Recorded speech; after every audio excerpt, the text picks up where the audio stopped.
Hello friends and welcome to all. YouTube channel पर एक बार फिर से स्वागत है। आज एक गवर्नमेंट शेयर्स लेकर आया हूँ आपके सामने गवर्नमेंट सेक्टर से, और नाम है उसका स्टेट बैंक ऑफ इंडिया। इस शेयर्स को आज इसलिए लेकर आया हूँ क्योंकि आज इसमें एक अच्छा खासा ब्रेकडाउन लिया हुआ है और ब्रोक किया है इस स्टॉक्स ने।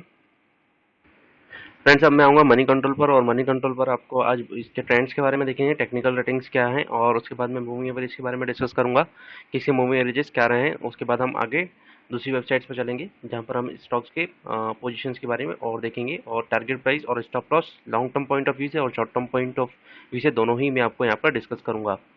तो टेक्निकल रेटिंग्स के हिसाब से जाएं, डेली रेटिंग्स पर ये बुलिश ट्रेंड बना हुआ है। वीकली बेसिस पर जाएं तो वीकली बेसिस पर भी यहाँ पर न्यूट्रल बना हुआ है, और मंथली बेसिस पर जाएं तो मंथली बेसिस पर बियरिश ट्रेंड बना हुआ है। वहीं अगर मूविंग एवरेज के बारे में डिस्कस करूँ तो 5 डेज का मूविंग एवरेज है 185, 10 डेज का मूविंग एवरेज है 241, 50 डेज का मूविंग एवरेज 276, और 200 डेज का मूविंग एवरेज है 198.96। फ्रेंड्स, पॉइंट्स को नोट करके रखिए। 200 डेज के मूविंग एवरेज के एक बार फिर आऊँगा जब मैं क्लोजिंग प्राइस के बारे में डिस्कस करूँगा आपसे ऑप्शन चेंज पर आकर, वहाँ पर मैं इस प्राइस को एक बार फिर से आपके सामने बताऊंगा। अब आऊँगा टिकर स्टेप्स पर, और यहाँ पर मैं आपको वीकली बेसिस पर, मंथली बेसिस पर और ईयरली बेसिस पर इस स्टॉक्स ने हमें कितना रिटर्न दिया है वो हम देखेंगे, और मॉनिटरिंग के दौरान इस स्टॉक्स पर कितना इम्पैक्ट पड़ा है वो भी हम देखेंगे। तो 1 वीक के बारे में डिस्कस करूँ तो 1 वीक में इस स्टॉक्स ने हमें 2% का रिटर्न दिया हुआ है।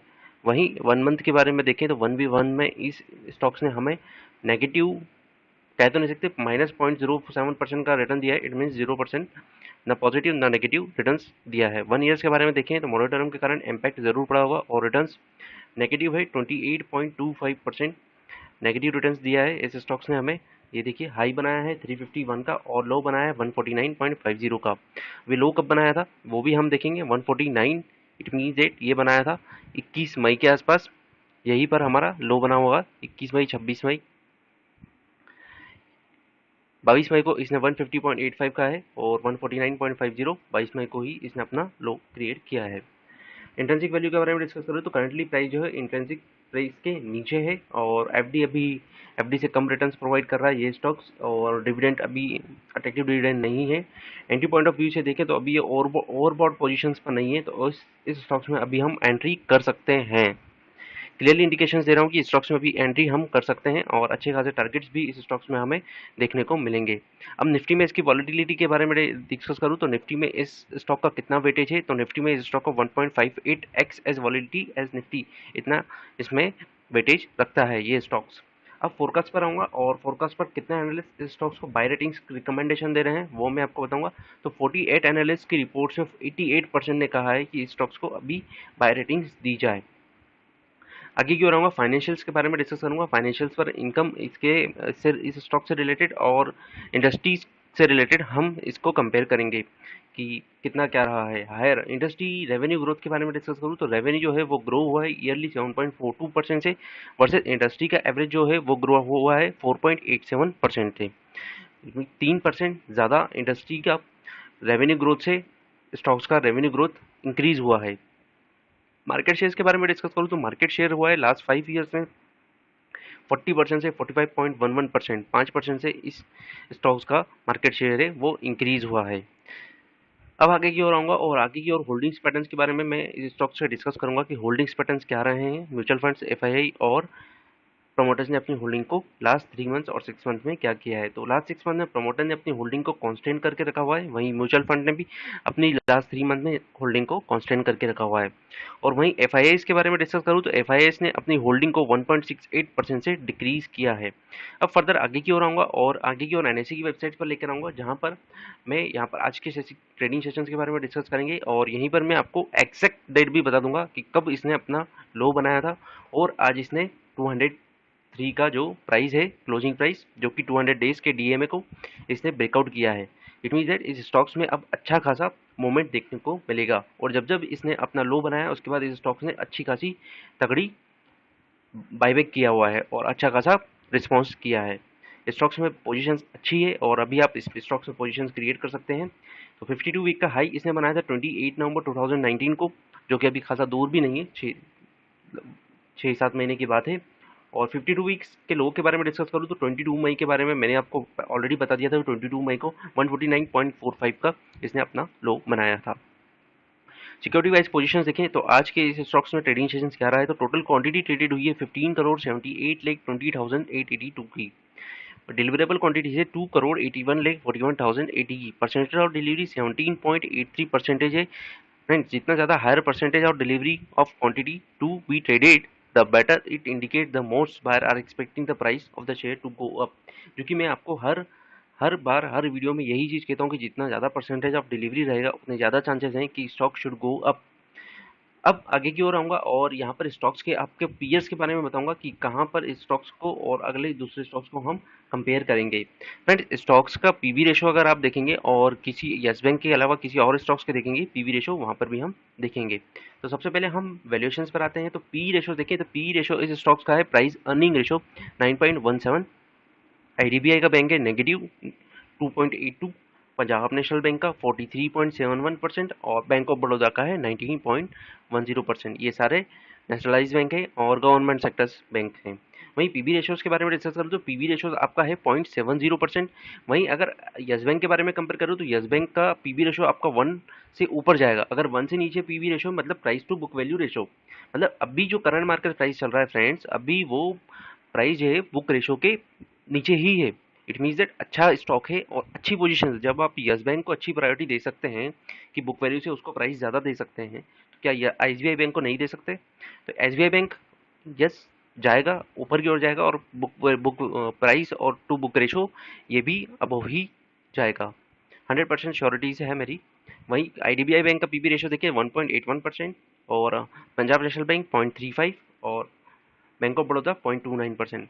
आईडीबीआई जैसे बैंक को आप ऊपर की ओर पीबी रेशो प्रोवाइड करवा रहे हैं तो स्टेट बैंक ऑफ इंडिया तो जरूर करेगा और मार्केट कैपिटलाइजेशन भी इस स्टॉक का अच्छा खासा है। अब फ्रेंड्स, हम इसके टेक्निकल बेसिस पर जाएंगे और वहाँ पर इसके वॉलिटिलिटीज़ के बारे में डिस्कस करेंगे कि इसका वॉलिटिलिटी कितना है और अदर्स बैंक का वॉलिटिलिटी कितना है। स्टेट बैंक ऑफ इंडिया का वॉलिटिलिटी देखें तो 50.21% है वॉलिटिलिटी। आईडीबीआई बैंक का है 67.40%, पंजाब नेशनल बैंक का है 46.88% और बैंक ऑफ बड़ौदा का है 52.33%। हाईएस्ट वॉलिटिलिटी के बारे में डिस्कस करो तो हाईएस्ट वॉलिटिलिटी आपको मिलेगा आईडीबीआई बैंक में 67.40%, second highest volatility bank of Baroda और थर्ड पोजीशंस पर जाएं तो थर्ड पर एसबीआई बैंक आपको मिलेगा। आज मैं स्टॉक्स किसी स्टॉक्स को कंपैरिजन नहीं कर रहा हूँ, सिर्फ इसी स्टॉक्स को लिया है क्योंकि आज इस स्टॉक्स में नया ये है कि 200 डेज को डीएमए को इसने ब्रेकआउट किया है और फ्रेश पोजीशंस क्रिएट करने के लिए ये स्टॉक्स अच्छा खासा है। अब ओवरव्यू पर आऊँगा और ओवरव्यू पर आकर आपको यहाँ के एसबीआई के मार्केट कैपिटलाइजेशन के बारे में बताऊंगा कि इस स्टॉक्स में मार्केट कैपिटलाइज कितना है और उसकी रैंक कितनी है with a market cap of 1,81,437 crore और स्टॉक की जो रेंज है वो 15th रैंक पर है स्टॉक्स मार्केट कैपिटलाइजेशन के बेसिस पर। अब मैं आपको एनएससी की वेबसाइट पर आऊँगा और यहाँ पर ऑप्शन चेन के थ्रू मैं आपको पुट ऑप्शंस और कॉल ऑप्शंस के थ्रू यहाँ पर बताऊँगा। मैंने आपसे पहले ही कहा कि मैं क्लोजिंग प्राइस पर आऊँगा और वहाँ पर मैं आपको डीएमए के बारे में बताऊँगा। जो मैंने मनी कंट्रोल पर आया था तब मैंने आपको इस बारे में डिस्कस किया था। फ्रेंड्स, अब आया है 203.50 का हमारा एट द मनी है। 27 अगस्त की हमारी ऑप्शन चेंज है। ऑल ऑप्शंस के थ्रू हम देखेंगे रेजिस्टेंस कहाँ पर मिलेगा इस स्टॉक्स में और सपोर्ट फाइंड करने के लिए हम पुट ऑप्शंस का सहारा लेंगे। तो 202 हमारा और 203 रुपये, तो 202 202.50 और 205 इन दोनों के बीच में हमारा एट द मनी है। और यहाँ पर आप देखें तो ओपन इंटरेस्ट कितना बना हुआ है 13,47,000 का ओपन इंटरेस्ट बना हुआ है। चेंज इन ओपन इंटरेस्ट 1,38,000 का बना हुआ है। 200 के प्राइस पर देखेंगे फ्रेंड्स तो 1,33,53,000 का open interest, change in open interest 82,83,000 का change in open interest, negative change in open interest. It means that कुछ लोगों ने अपनी पोजीशंस को यहाँ पर काट दिया है, मतलब वो अब ये समझ चुके हैं कि प्राइस जो है अब वो 200 के ऊपर ही बना रहेगा। अब आगे की ओर आते हैं और आगे की ओर अब मैं आपको बताऊंगा कि 205 पर कहाँ पर ओपन इंटरेस्ट कितना बना हुआ है। ओपन इंटरेस्ट 20 के प्राइस पर देखेंगे तो 77,43,000 का प्राइस बना हुआ है और चेंज इन ओपन इंटरेस्ट आज के नए कॉन्ट्रैक्ट जुड़े हैं 37,98,000 के स्ट्रांगली रेजिस्टेंस प्रोवाइड कर रहा है स्टॉक्स। और वहीं 210 के प्राइस पर देखें तो 1,32,06,000 का ओपन इंटरेस्ट बना हुआ है। चेंज इन ओपन इंटरेस्ट 36,39,000 का चेंज इन ओपन इंटरेस्ट बना हुआ है। और इसके ऊपर और जाएंगे तो यहाँ पर 220 के प्राइस पर आप देखिए फ्रेंड्स, यहाँ पर बना हुआ है 1,55,30,000 का ओपन इंटरेस्ट बना हुआ है और चेंज इन ओपन इंटरेस्ट 7,62,000 का बना हुआ है। कॉल ऑप्शंस पर देखें तो सबसे ज़्यादा हाईएस्ट ओपन इंटरेस्ट कहाँ पर बना हुआ है, तो सबसे ज़्यादा हाईएस्ट ओपन इंटरेस्ट आप देखेंगे 200 के प्राइस पर ही बना हुआ है 1,33,00,000 का। सेकेंड हाईएस्ट ओपन इंटरेस्ट के बारे में देखें तो सेकेंड हाईएस्ट ओपन इंटरेस्ट आपको मिलेगा 210 के प्राइस पर 1,32,06,000 का ओपन इंटरेस्ट, और आज के नए कॉन्ट्रैक्ट जुड़े हैं 36,39,000 के। इट मीन्स दैट अगस्त में ये स्टॉक 210 टू 215 तक ये प्राइस जाएगा, क्योंकि 215 तक 41,37,000 का ओपन इंटरेस्ट बना हुआ है। चेंज इन ओपन इंटरेस्ट 15,87,000 का बना हुआ है। 220 के ऊपर का ब्रेक इसलिए फ्रेंड्स में अभी थोड़ा पॉसिबिलिटी इसलिए नहीं है इस स्टॉक्स में, क्योंकि 220 के प्राइस पर यहाँ पर ओपन इंटरेस्ट जो बना हुआ है और चेंज इन ओपन इंटरेस्ट बना हुआ है वो बहुत ज़्यादा बना हुआ है। 1,05,30,000 का ओपन इंटरेस्ट बना हुआ है। इस रेजिस्टेंस को ब्रेक करना मतलब इसके बाद स्टॉक जो है 250 के प्राइस पर जाएगा, जो कि ऑप्शन चेन अभी हमें उसका डेटा प्रोवाइड नहीं कर रहा है। अब अपन आते हैं पुट ऑप्शंस पर, और पुट ऑप्शंस पर हम सपोर्ट फाइंड करने की कोशिश करेंगे। अगर स्टॉक नीचे की ओर गिरता है तो कहाँ पर पहला सपोर्ट लेगा और उसके बाद सेकंड सपोर्ट कहाँ लेगा। तीसरे सपोर्ट्स पर नहीं जाऊंगा, सिर्फ 2 ही सपोर्ट्स मैं आपको यहाँ पर बताऊंगा, और उसके बाद हम हाईएस्ट ओपन इंटरेस्ट देखेंगे। तो 200 और 202.50 और 205 के पर हम ओपन इंटरेस्ट देखेंगे। तो 205 पर 11,46,000 का ओपन इंटरेस्ट बना हुआ है, और चेंज इन ओपन इंटरेस्ट है 9,63,000 का open interest, change in open interest बना हुआ है। ऊपर की ओर आएंगे 202.5 पर, वहां पर देखेंगे 4,53,000 नॉमिनल ओपन इंटरेस्ट है, और चेंज इन ओपन इंटरेस्ट 1,62,000 का। फर्दर 200 के प्राइस पर आएंगे तो यहाँ पर देखिए स्ट्रांगली सपोर्ट है 43,98,000 का, और चेंज इन ओपन इंटरेस्ट आज के नए कॉन्ट्रैक्ट जुड़े हैं 21,30,000 के। ये लोग वही हैं जो ये चीज़ सोच रहे हैं कि प्राइस जो है मूवमेंट जो है 200 के अबव ही जाएगा, क्योंकि इतनी ज़्यादा huge writing of put options में और ओपन इंटरेस्ट आज के नए कॉन्ट्रैक्ट जो जुड़े हैं इस बेसिस पर कि ये प्राइस अबव ही जाएगा।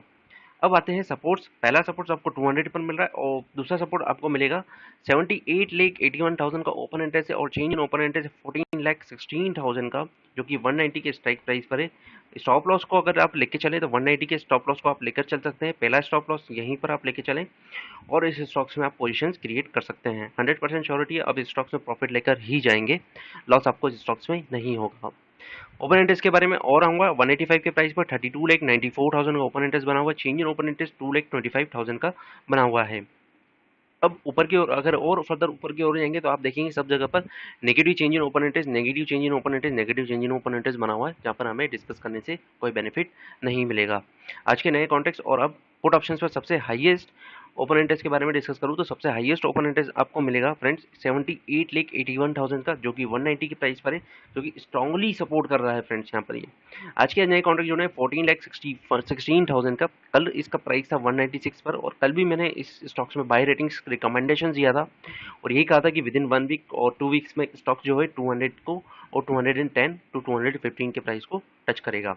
वहीं अब मैं आपको लॉन्ग टर्म्स के टारगेट्स के बारे में डिस्कस करूँ तो लॉन्ग टर्म टारगेट जो है 1 ईयर के टारगेट्स हैं, जो कि अप्रॉक्सीमेट 350 से लेके 400 तक जाएंगे। इट मीन्स दैट स्टॉक जो है वो आपको पैसा डबल कर देगा अगर आप इस स्टॉक से 1 साल तक होल्डिंग करके रखते हैं तो। अब स्टॉक्स में मैंने आपको स्टॉप लॉस भी दे दिया है, सपोर्ट्स भी बता दिया है, और टारगेट्स भी दे दिए हैं। स्टॉक्स में लॉन्ग टर्म्स के इस बेसिस पर अगर आप इसको रखना चाहें तो 1 ईयर तक अगर आप इस स्टॉक्स में रखते हैं तो 1 ईयर तक इस स्टॉक्स में आपको 400 तक के टारगेट्स मैं आपको देता हूँ, 350 से 400 तक के टारगेट्स हैं। और विद इन अगर आप शॉर्ट टर्म्स के लिए इस स्टॉक्स में अगर जाना चाहते हैं तो 210 और 210 टू 20 के बीच में अपने प्रॉफिट्स को बुकिंग कर सकते हैं। फर्दर और स्टॉक्स के बारे में आएंगे, और अब न्यूज़ के बारे में डिस्कस करेंगे फ्रेंड्स। अब हम इसके न्यूज़ सेशंस के बारे में जाएंगे, और न्यूज़ सेशंस पर हम इसके डिस्कस करेंगे कि आज इस स्टॉक्स में क्या न्यूज़ बनी हुई है। तो न्यूज़ सेक्शन पर आते हैं तो एआरसी अप्रोच कर रहा है एसबीआई को। ARC means that asset reconstruction companies, वो अप्रोच कर रहा है एसबीआई को 15,000 करोड़ को to meet near term funding needs. It means that 15,000 crore की कैश फ्लोज का जो इशू आ रहा है उसके कारण एआरसी कंपनी सीकिंग कर रही है। Asset reconstruction companies are seeking 15,000 crore liquidity to tap from the India's largest lenders, State Bank of India, to meet immediate cash flow issues. Friend video अगर अच्छा लगे तो लाइक और सब्सक्राइब जरूर करिए और शेयर जरूर करिए, और further stay connected. Thank you, stay home, stay safe, have a great day.